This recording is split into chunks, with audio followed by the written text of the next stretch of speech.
30 দিনের রোজার মাধ্যমে দিল থেকে আল্লাহর কাছে এইভাবে 30টা দিন হাতে গুনে তুমি আল্লাহর সাথে ওয়াদাবদ্ধ হও যে আল্লাহ 30 দিন আমি রোজা রাখবো, এবং যৌন চাহিদা, লজ্জাস্থানের চাহিদা, অশ্লীলতা, বেহায়াপনা, নর্তকী, নাচ গান, উলঙ্গ ছবি দেখা, নারীকে নিয়ে চিন্তা ভাবনা, মেয়েকে নিয়ে অশ্লীল চিন্তা ভাবনা, অবৈধ কোনো প্রেম সম্পর্ক, হারাম কোনো রিলেশন, এসব ত্যাগ করে বন্ধু 30টা দিন মনোযোগ দিয়া রোজা রাখো, তারাবি পড়ো, ইফতার করো, সাহারি করো, তসবিহ পড়ো, তেলাওয়াত করো, কোনো আলেমে দ্বীনের সাথে উঠা বসা করো, ইমাম সাহেবের সাথে সম্পর্ক করো, ইনশাআল্লাহ দেখবা আল্লাহ চাহে তো 30 দিনের মাথায় আল্লাহ বলেন লাআল্লাকুম তাত্তাকুন, আমি আল্লাহ ওয়াদা দিলাম মুমিন তোকে মুত্তাকি বানিয়ে দেব। কে আমাকে বানাইলেন? কোত্থেকে আসলাম? কেন আসলাম? যিনি আমাকে বানাইলেন সেই মহান মালিক আমার, তিনি কি জন্য বানাইলেন? আমি যা করছি এটাই কি তিনি চাচ্ছেন কিনা, আর তিনি যা চাচ্ছেন আমি তা করছি কিনা? প্রতিনিয়ত যে মানুষগুলো কবরে যায়, মৃত্যুবরণ করে, কেউ নিজের ইচ্ছায় মরে না, মরতে চায়ও না, কিন্তু এক অদৃশ্য মালিক তাদেরকে নিয়ে যাচ্ছেন। কেন নিয়ে যাচ্ছেন? কোথায় নিয়ে যাচ্ছেন? শেষ পর্যন্ত এর পরিণতি কি? আমাদের গন্তব্য কোথায়? মঞ্জিল কোথায়? এই বিষয়গুলো নিয়ে ভাবা, ফিকির করা, এটা অনেক বড় নিয়ামত। আর শুধু দুনিয়া খাইলাম, ঘুমাইলাম, পেশাব পায়খানা করলাম, যৌন চাহিদা পূরণ করলাম, লজ্জাস্থানের চাহিদা পূরণ করলাম, যা মন চাই তাই করলাম, প্রিয় ভাই, এটা কাফির মুশরিকদের স্বভাব। কোরআনুল কারীমে স্পষ্ট আছে, আল্লাহ তাআলা বলেন কাফিরদের কথা হলো মা হিয়া ইল্লা হায়াতুনা দুনিয়া, জীবন বলতে আর কিছুই নয়, শুধুই দুনিয়া, এটাই জীবন। নামুতু ওয়া নাহইয়া, মরছি, বাঁচতেছি, কেউ মরে কেউ বাঁচে, এই জীবন। খাইয়া পয়রা দুনিয়া, ভোগ বিলাসিতার দুনিয়া, চাওয়া পাওয়া, প্রাপ্তি অপ্রাপ্তি, সবটাই দুনিয়া। আল্লাহ তাআলা কোরআনুল কারীমের মধ্যে বলেন এটা কাফিরদের কথা, ওয়াকালু মা হিয়া ইল্লা হায়াতুনা দুনিয়া। তাহলে বেঈমান নাফরমান কাফেরের কথা এটা, যে জীবন মানে শুধুই দুনিয়া। আর কোরআনুল কারীমে আল্লাহ বলছেন জীবন মানে কোনটা? এটা তো কাফেরে না বলে যে জীবন মানে কি? দুনিয়া। আর আল্লাহ বলেন জীবন মানে কি? ওয়া ইন্নাদ দারাল আখিরাতা লাহিয়াল হায়াওয়ান। কোরআনুল কারীমে আল্লাহ স্পষ্ট বলছেন, বান্দা শোনো, নিশ্চয়ই আখিরাতই হচ্ছে জীবন, লাহিয়াল হায়াওয়ান, আখিরাতই হচ্ছে জীবন। ওয়া মা হাদিহিল হায়াতুদ দুনিয়া ইল্লা লাহবুন ওয়া লাইব। আল্লাহ তাআলা বলেন, এটা একটু নামাইলে ভালো আছে, অপারেটর ভাই এটা একটু নামাই দেন, সামনে এটা একটু উঁচা মনে হচ্ছে, দেন, হ্যাঁ ছেড়ে দেন। আল্লাহ তাআলা বলেন দুনিয়ার জীবন বান্দা আর কিছুই নয়, ইল্লা লাহবুন ওয়া লাইব, শুধুই তামাশা, শুধুই খেলাধুলা। তাহলে আল্লাহ বলছে দুনিয়া খেলাধুলা, দুনিয়া তামাশা। তাহলে জীবন কোথায়? আখিরাত। জীবন কোথায় বলেন? আখিরাত। আর বেঈমানের কথা হলো জীবন কি? খালাস। অতএব ইমানদার এবং বেঈমানের মধ্যে নিজেকে বুঝে নেওয়া উচিত, নিজের পরিচয় নিজেই তালাশ করে নেওয়া উচিত। আসলে আমি ইমানদারদের অন্তর্ভুক্ত না বেঈমানের অন্তর্ভুক্ত? আমার মানসিকতা দেখলে, চলাফেরা দেখলে বুঝাই যায় কে ইমানের পথে আছে আর কে কুফুরির রাস্তায় আছে। এটা আন্দাজ করা যায়, এটা বুঝাই যায়। যার যখন যা মন চায় তাই করা। আমার যা মন চায়, চুল, জামা, শার্ট, প্যান্ট, হাঁটা চলা, কথাবার্তা, রুচি, আচার আচরণ, খাবার দাবার, লেনদেন, আয় রোজগারে কোনো হালাল হারামের পার্থক্য নেই। নিজের মারেও দেখে, পরের বোনকেও দেখে, আপন বোনের দিকেও তাকায়, রাস্তার নারীর দিকেও তাকায়। তার মানে হালাল হারাম বলতে কিছু নেই। ন্যায্য বেচ্চা টাকাও নেয়, সুদের টাকাও নেয়, যা মন চায় তাই। অর্থাৎ হালাল হারাম জায়েজ না জায়েজের আল্লাহ রসুলের বিধিবিধানের কোনো পরোয়া যে করে না, মনের ইচ্ছা মতো যে চলে, এর উদাহরণ আল্লাহ কোরআনে দিছে। ফাতবাহু শাইতান, দুইটা আয়াতে ওই দেখেন, মানে কিছু বেয়াদব থাকবেই। এই যে একজন, মানে কিছু ছেলে থাকবেই বেয়াদব, শেষ পর্যন্ত গাদ্দার। যে হুজুর আপনি নিষেধ করলে কিছু আমি শুনবো না, আমি কোনো সময় কারো কথা শুনি না, আজকে হঠাৎ আপনার কথা শুই না, আমি এই বেয়াদবি করবো কেন? এখন কেমন লাগলো তুমি যে লজ্জা পাইলা? বলো বাবা, আমি কি সুন্দর করে বলছিলাম কিনা বলেন? প্রথম আমি অনেকেই নামায় ফেলছে, নামাইছে না? তো তুমি শুনলা না কেন? এখন তো সবাই দেখলো তোমার। এই জন্য এইটা একটা মানসিকতা, যে আমার মনে যা চাই তাই। এবার এখানে কারো বিধিনিষেধ মানব, আমি এমন মানুষ না। তো আল্লাহ তাআলা বলেন, সূরা আরাফের মধ্যে আছে, ফাতবাহু শাইতান, শয়তান যার পিছে লাগছে। ওয়ালাকিন্নাহু আখলাদা ইলাল আরদ, পরের আয়াতে আছে যে এই দুনিয়াটাকেই স্থায়ী মনে করে নিছে। ওয়াত্তাবা হাওয়াহু, আহারে আল্লাহ, ওয়াত্তাবা হাওয়াহু, এবং যে মনের ইচ্ছা মতো, মনের চাহিদা অনুসরণ করে, তার মনে যা চায় তাই। তিনটা জিনিস, শয়তান যার পিছে লাগছে, দুনিয়াটাকেই যে স্থায়ী মনে করে নিছে, মনের ইচ্ছা মতো যে চলছে।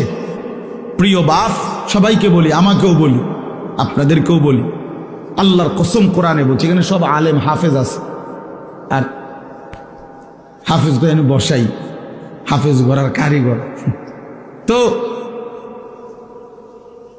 আল্লাহ তাআলা বলেন, এই আখলাক যাদের, ফামাসালুহু কামাসালিল কালব, কোরআন শরীফের আয়াত। আল্লাহ বলেন এই লোকের উদাহরণ হলো কুত্তার মতো, কুত্তার মতো, কুত্তার মতো, কুত্তার মতো, কুত্তার মতো। এটা কুত্তার মতো। কালব অর্থ কি? ফামাসালুহু কামাসালিল কালব। আল্লাহ তাআলা বলছেন, নিজের পরিচয় মিলায় নাও দোস্ত, নিজের জিন্দেগি মিলায় নাও। সারাদিনে এক ওয়াক্ত নামাজ পড়তে মন চায় নাই, আর নিজের মনে যা চাইছে তাই করলা, খালাস।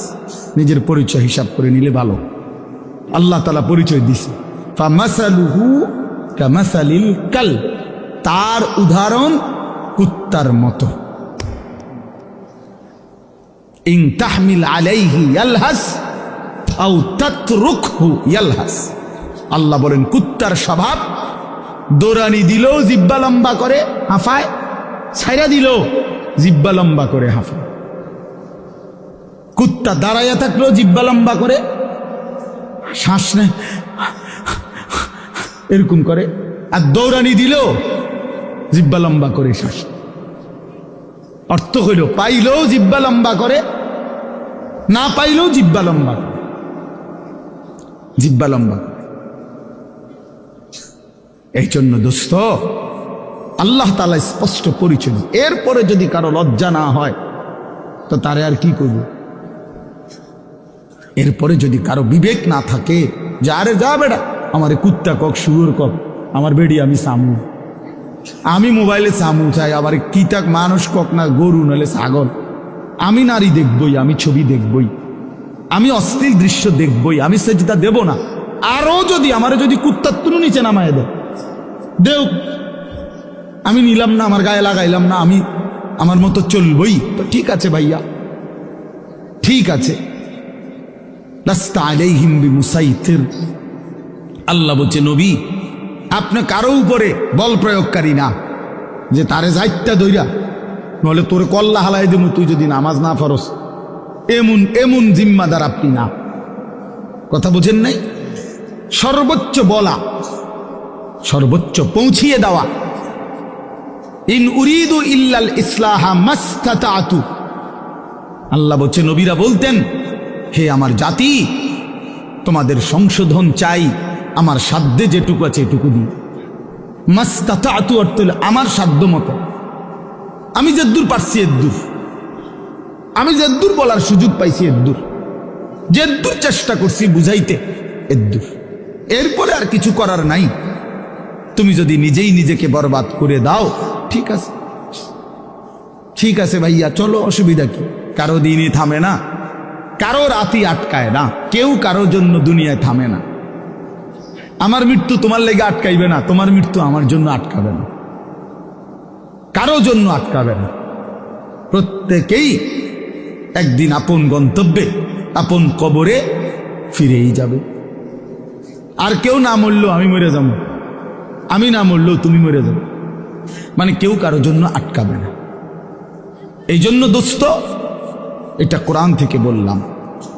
আল্লাহ তাআলা বলেন আরাআইতা মান ইত্তাখাযা ইলাহাহু হাওয়াহু আফা আনতা তাকুনু আলাইহি ওয়াকিলা আম তাহসাবু আন্না আকসারাহুম ইয়াসমাউনা আও ইয়াকিলুন ইনহুম ইল্লা কাল আনআমি বাল হুম আযাল্লু সাবিলা।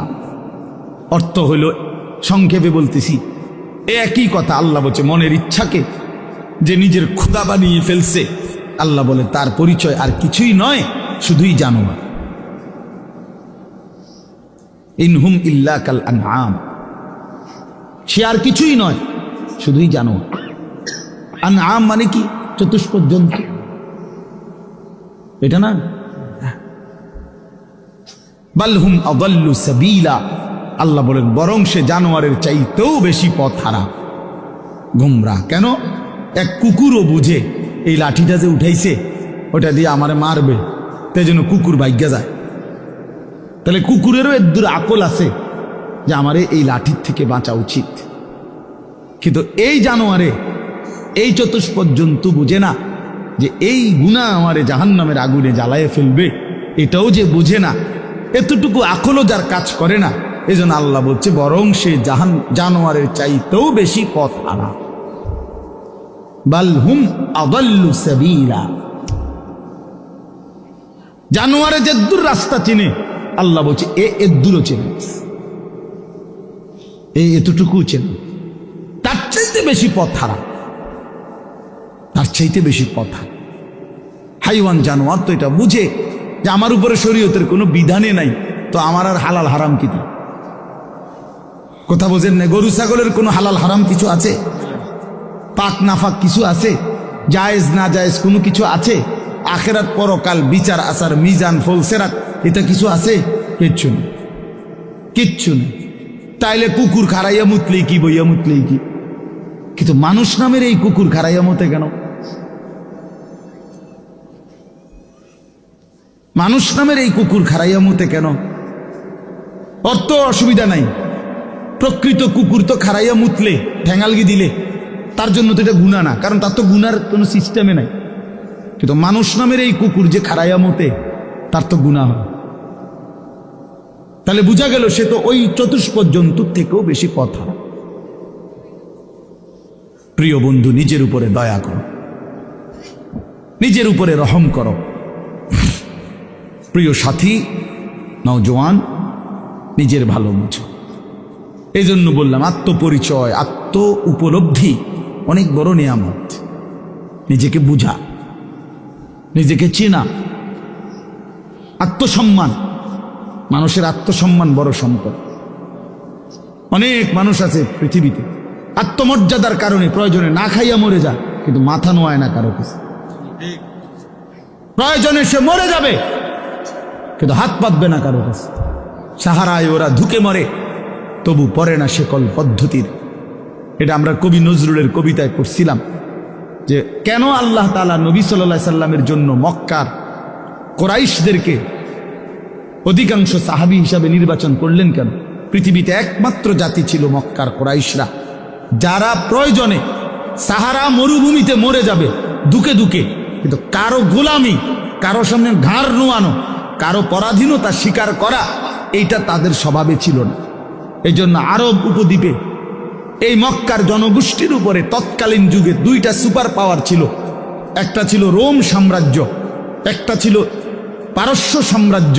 ওই দুই সাম্রাজ্যের কেহই কোনোদিন একদিনের জন্য আরব এই উপদ্বীপে মক্কাবাসীর উপরে ক্ষমতা প্রভুত্ব তাদের আয়ত্তায় আনতে পারেন। এটা ঐতিহাসিক কথা। মানে তাগরে ঘাড় নোয়াই তারে না, পারে নাই তাগর লগে কি, হ্যাঁ অদম্য ছিল, কারোর সামনে মাথা নয়, আমার স্বাধীন, শুধু বকরির দুধ খাইতো, শুধু যাযাবরের জিন্দিগি, কিন্তু মানে সর্বদিকে কম, কিন্তু এর পরেও আত্মসম্মান সাংঘাতিক। এই জন্য আল্লাহ তাআলা বলছেন যে কেন নির্বাচন করলাম, এক অদম্য জাতি আমি বন্ধুর পাশে দিলাম। এমন সাহাবী বেশি দিন আর লাগছে না, 16 থেকে 20 বছরের ব্যবধানে পরবর্তী গোটা পৃথিবীতে কালেমার পতাকা উড়াইয়া দিছে। সারা পৃথিবী, আফ্রিকা পর্যন্ত সারা পৃথিবীতে পতাকা উড়াইয়া দিছে। জেন দিয়ে গেছে এনদের সাফ, কারণ ওই যে চেতনাটা সাংঘাতিক ছিল, আত্মসম্মান সাংঘাতিক, আত্মমর্যাদা। আটলান্টিক মহাসাগরের পারে দাঁড়িয়ে নবীর সাহাবী উকবা ইবনে নাফে বলছে যে হে এলাকাবাসী, তোমরা বলো এই সাগরের ওই পারে আর মানুষ আছেন? তখন জনবাসী, এলাকাবাসী বলছে ওই সাগর তো অথই সাগর, আমাদের পূর্বপুরুষ থেকে কারো জানা মতে এই সাগরের ওই পারে মাটিও নাই, মানুষ তো ফরের খবর, এ তো অথই সাগর, এর কোনো কুল কিনারা নাই। হযরত উকবা ইবনে নাফে 22 বছর বয়স্ক সাহাবী, পুরো আফ্রিকা বিজয় করে এই আটলান্টিক মহাসাগরের পারে দাঁড়িয়ে নিজের ঘোড়ার 2 পাও ভিজাইছে, ঘোড়ার পাও পানি, সাগরের পানিতে ভিজাইয়া এরপরে আল্লাহকে বলছে, আল্লাহ তোমার বান্দারা সাক্ষী দিছে সাগরের ওই পারে নাকি কোনো মানুষ নাই, এই জন্য আমি থেমে গেলাম। যদি খোদার কসম মাওলা একজন লোক বলতো ওই পারে একজন মানুষ আছে, আমি আল্লাহর কসম রব এই ঘোড়া নামায় দিতাম, ওই লোকটার কাছেও কালেমার দাওয়াত পৌঁছাইতাম। একজনের জন্য আমি সাগর পাড়ি দিতে রাজি আছি, কিন্তু কেউ তো বলে না আর কোনো লোক নাই, এজন্য থেমে গেলাম। এই ছিল জিন্দিগি বন্ধু। এজন্য বললাম প্রিয় ভাই আমার, সবাই সবাই যার যাদ, তোমারে নিয়া আমারে নিয়া ইয়াহুদিয়ে নাসায়, বান্দরের খেলা খেলায়। আহা, 1 বছরের মধ্যে তোমার চুল কতবার বদলাইল, 1 বছরের ভিতরে তোমার প্যান্ট কতবার বদলাইল, 1 বছরের ভিতরে তোমার জামা গেঞ্জি কতবার বদলাইল, 1 বছরের ভিতরে তোমার কথা বলার চলাফেরার ডিজাইন কতবার বদলাইল। তাইলে তোমারে নিয়া বেঈমানে বান্দর খেলা খেলা, বেঈমানে ডুগডুগি বাজায়, আর তুমি নাচো। ছি ছি ছি ছি ছি। কথা তো ছিল এই, আমাদের বাংলাদেশের একজন বক্তা আছেন, বড় দিল দরদি বক্তা, হযরত মাওলানা মুফতি নজরুল ইসলাম কাসিমি দামাত বারাকাতুহুমুল আলিয়া। উনি বলছেন যে আমি জীবনের এই 35-40 বছরে ইউরোপের শত শত দেশে প্রতিনিয়ত ভ্রমণ করছি। যে ইউরোপ আমেরিকার এক স্টেটে নাস্তা খাইছি, আরেক স্টেটে দুপুরের খাবার খাইছি, এইভাবে অনবরত সফর করছি, কিন্তু কোনোদিন জীবনের এই লম্বা সময়ে গোটা ইউরোপে আমার এই পাঞ্জাবি টুপি লেবাস একদিনের জন্য বদলাই নাই। আর এই গোটা ইউরোপের কোনো এয়ারপোর্টে কোনোদিন আমার 1 ঘন্টার জন্য 10 মিনিটের জন্য আটকায়ও না। আমার পাসপোর্ট, আমার লেবাস বরাবর, আমার পাসপোর্টে লেখা আমার ধর্ম ইসলাম, আমার পোশাকও বলে আমি মুসলমান, খালাস,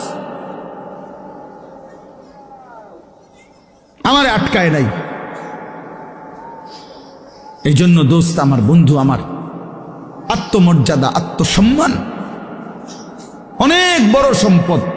আজকে তোমরা ছেলেরা, বাবারা অনেক সুন্দর, তোমরা নওজোয়ান, এই 10 মিনিটের ভিতরে 5 মিনিটের ভিতরে ছুইটা আইসা মাশাআল্লাহ কোরআনের মহব্বতে আল্লাহর দ্বীনের ভালোবাসায় ছুটে আসছো, শুনতেই তোমরা মাঠ ভরে এখন দৌড়াইয়া আইসা বসছো। এটা ভালো দিক, এটা প্রশংসনীয় দিক, এটা বুঝাই গেল। তোমরা যেই মনে করো আমি আসছি তো আসছো, কিন্তু বাকি এটা তো জানো যে আমরা তো আল্লাহর কথাই বলি, অন্য তো কোনো কারণ নাই। এখানে কোনো ত্রাণও নাই, রিলিফও নাই, এখানে অন্য কোনো টাকা পয়সা বিলি নাই, বন্টন নাই, শুধুই আল্লাহর কোরআনের কথা বলা হবে, এটাই মাকসাদ। তো এইটাই শুনতে আসছো, মহব্বত করেই ছুটে আসছো, ভালোবাসা নিয়েই বসছো। আমি তোমাদেরকে জন্য অনুরোধ করি প্রিয় ভাই, আরেকটু আল্লাহর জন্য আগাও, দ্বীনের জন্য আরেকটু আগাও, ইসলামের জন্য আরেকটু আগাও। তোমার কলিজায় যেহেতু বুঝেই আসছে ইসলাম সত্য, কোরআন সত্য, আল্লাহ সত্য, রাসূল সত্য, আমি মুসলমান, এটা যেহেতু গৌরব তোমার, এটাই যেহেতু ইজ্জত। প্রিয় বন্ধু, তুমি যদি আল্লাহর কথা মানার ক্ষেত্রে, দ্বীন মানার ক্ষেত্রে, নামাজ পড়ার ক্ষেত্রে, আল্লাহকে রাজি খুশি করার ক্ষেত্রে আরেকটু যদি হিম্মত করে আগে বাড়তে পারো, খোদার কসম ইনশাআল্লাহ আগামীর ইসলামের পতাকা তোমাদের হাতেই উড়বে ইনশাআল্লাহ। ইসলাম উড়বে, ইসলামের পতাকা উড়বে। কাফের বেঈমান সব জায়গায় হেরে যাচ্ছে, জালেম সব জায়গায় হেরে যাচ্ছে। 7ই অক্টোবর 2023, 7ই অক্টোবর 2024, কত হলো? 1 বছর। নভেম্বর, ডিসেম্বর, জানুয়ারি, আরো 3 মাস, কত হইল? 15 মাস। প্রায় 15 মাসে এই ইসরায়েলের ইহুদি কুত্তারা গাজা, একটি এলাকায়, ফিলিস্তিনের একটি অঞ্চলে গাজা, এখানে 47,000, তাদের হিসাবে, সরকারি হিসাবে 47,000 ইমানদার মুসলমানকে শহীদ করছে এই গত 15 মাসের অব্যাহত আক্রমণে। 47,000, বাস্তবে আরো অনেক বেশি। আমরা ধরলাম তাদের রিপোর্ট যেটা, এটাই 47,000 ইমানদারের রক্তে ঝরিয়েছে। তাদের জাতিসংঘের রিপোর্ট হলো যে গাজার সমস্ত বাড়ি ভবন যেভাবে ধ্বংস করছে, বিধ্বস্ত করছে, ধারাবাহিক যদি কাজ করে, এগুলো আবার গড়তে চেষ্টা করে, তাহলে আগামী 30 বছরেও 20 বছরেও এগুলো কইরা শেষ করতে পারবে না। এইভাবে মাটির সাথে মিশায়া দিছে সমস্ত ভারী বসত ভিটা, লাখ লাখ সন্তান রাস্তার পথের ফকির হয়ে গেছে। এতিম বাচ্চার মা নাই, বাবা নাই, স্ত্রীর স্বামী নাই, স্বামীর সন্তান নাই, পুরুষের। এইভাবে বিধ্বস্ত করছে 15 মাসের মধ্যে। বন্ধু, পৃথিবীর সমস্ত সুপার পাওয়ার, গোটা ইউরোপ এই ইসরায়েলের কুত্তাদেরকে অস্ত্র দিছে এবং সমর্থন দিছে। আমেরিকার কুত্তারা বারবার সবচেয়ে বেশি ডোনেশন করছে এই ইসরায়েলকে। এই ট্রাম্প, এই নতুন বেঈমান, এই বেঈমানও বলছে গাজাকে সমান করে দিবে ইসরায়েলের পক্ষ হইয়া। কিন্তু আল্লাহ পাক যেহেতু আছেন, 15 মাস পরেও এত রক্ত ঝরিয়ে, এত অত্যাধুনিক পৃথিবীর সমস্ত মারণাস্ত্র ব্যবহার করে, এভাবে বাড়ি ধসে দিয়ে ইমানদারকে ঘর থেকে বঞ্চিত করার পরেও বেঈমানরা আল্লাহর দয়ায় হেরে গেছে। নাকে খত দিয়া, যুদ্ধ বিরতি দিয়া ইসরায়েলের কুত্তারা যুদ্ধ থামাইতে বাধ্য হয়েছে। এই মুহূর্তে বন্ধ যুদ্ধ, আলহামদুলিল্লাহ। এজন্য কুত্তা জিতে নাই, ইমানদার জিতে গেছে। মুমিন হারে না, ইমানদার হারে না। রক্ত ঝরলেও ইমানদার হারে না। ছেলেরা মনে রাখো বাবা, সারা পৃথিবী তোমাদের কাছে আমি অনুরোধ করলাম, সারা পৃথিবী দেখো, সিরিয়ার জালেম 54 বছর একটানা এই সিরিয়ায় বাপ পুতে জুলুম করছে। 54 বছরের স্বৈর শাসক, ফ্যাসিস্ট, 54 বছর একটানা তারা দুইজনে বাপ পুতে জুলুম করছে। 5 লক্ষ, সরকারি হিসাবে 5 লাখ ইমানদার মুসলমানকে শহীদ করছে ইয়াতে, সিরিয়াতে। কমপক্ষে 30 লক্ষের চাইতে বেশি মুসলমান উদ্বাস্তু, যারা ঘর হারা হয়ে গেছে। হাজার হাজার নারী ধর্ষিতা, লাঞ্ছিতা হয়ে জেলখানার অন্ধকার, কারাগারের অন্ধকার প্রকোষ্ঠে জীবনের 18 বছর। একটা বাচ্চা তো সে জন্মের পর থেকে মায়ের কোলে বড় হইয়া কারাগারেই বড় হয়েছে এরকম শত শত মেয়ে যাদের বয়স হয়ে গেছে 18-16 জেলখানাতে। এই সিরিয়ার এই কুত্তা বাশার আল আসাদ এই জালেমের আমলে। কিন্তু এরপরেও এত রক্ত, 5 লক্ষের চাইতে বেশি মুসলমানের রক্ত ঝরিয়েও জালেম টিকে নাই। 8ই ডিসেম্বর 2024 পলাইতে বাধ্য হয়েছে, পলায় গেছে। সিরিয়া এখন ইমানদারদের হাতে, মুসলিম মুজাহিদদের হাতে। হ্যাঁ, বাংলাদেশের 16 বছরের জালেম 16 বছর প্রতি ইঞ্চি জমিন, প্রতিটা সেক্টর, প্রতিটা বিভাগকে এমন নিখুঁত ছক দিয়ে আঁকছে, নিজের মতো করে নিছে যে একটা সুতা বাংলাদেশে পড়বে না এই জালেমের কারণে। সেই বুবুও 5ই আগস্ট পলাইছে, বুবু পলাইছে। আমার জিও কয় বুবু পলাইছে, ছোট্ট গাছ। আমি আব্বু কেমনে পলাইছে? গাড়টি উঠটি লইয়া পলাইছে, গাড়টি উঠটি লইয়া পলাইছে। গাড়টি গুট্টি কই তারা না, গাড়টি উঠটি লইয়া পলাইছে। হ্যাঁ, মজলুমের বিজয় হয়েছে, জালেমের পতন হয়েছে। তাইলে বন্ধু, পৃথিবীতে মুসলমানদের নির্যাতনের, মজলুমের কাহিনী ফিলিস্তিনের চাইতে মারাত্মক কোথাও নাই। সেখানেও ইনশাআল্লাহ আবার হবে, ইসরায়েল আবার আক্রমণ করবে। কিন্তু এর পরমাণু এই আক্রমণ করতে করতে আজকে 15 মাসে তাদের ভিতরটা জুরজুরা হয়ে গেছে, কিচ্ছু নাই, কিচ্ছু নাই। শেষ পর্যন্ত আল্লাহ তাআলা কোরআনে যেহেতু ওয়াদা দিছে, ইহুদিরা হচ্ছে অভিশপ্ত জাতি। ইহুদিরা কোনো সময় পৃথিবীতে স্থির হইতে পারে নাই। ইহুদি একমাত্র অভিশপ্ত জাতি, যে জাতি কখনো কোথাও সেটেল হইতে পারে নাই। এরা যাযাবর, এরা জীবনভর এগোরে তাড়াইছে। সব সময় এই ইসরায়েল থেকেও এই বেঈমানরা, এই ইহুদি কুত্তারা পরাজিত হয়ে একদিন এখান থেকে সরে যেতে বাধ্য হবে ইনশাআল্লাহ। এজন্য মনে রাখো বন্ধু, সবসময় জিন্দিগি একরকম যায় না। আজীবন মুসলমান নির্যাতিত হবে, আজীবন ইমানদার জুলুমের শিকার হবে, আজীবন কোরআনওয়ালা সেজদাওয়ালা অপমানিত হবে। আর সুদখোর, ঘুষখোর, বাটপার, সিটার, জালেম, নাফরমান আর এই তাফালিং করেন না তোমরা আজীবন মাতবরি করবা। আর আলেম ওলামা, ইমানদার মুসলমান, তালেব ইলম, কোরআন পড়নেওয়ালা, এরা আজীবন মাথা নোয়া রাখবে। না না, আসমানওয়ালা আছে মিয়া, মনে রাখো, আসমানওয়ালা আছে। এত খামখেয়ালি মনে করো না, এত খামখেয়ালি মনে করো না, খামখেয়ালি মনে করো। বাংলাদেশের পরিবেশ এই মুহূর্তে কি? বাংলাদেশের পরিবেশটাও যদি কেউ দেখে, আলহামদুলিল্লাহ, একটা দিন মজুর, কুলি, ঠেলাওয়ালা, কুলিওয়ালা, মাড়ি গাড়ে, এরকম দিন মজুরেরও স্বপ্ন কলিজায় আমার সন্তান হাফেজে কোরআন হবে। সমাজের সবচেয়ে উচ্চ পদস্থ ব্যক্তি, যে কোটি কোটি টাকার মালিক, 1000 কোটি টাকার মালিক, সেও স্বপ্ন দেখে আমার ছেলেটা হাফেজে কোরআন হবে।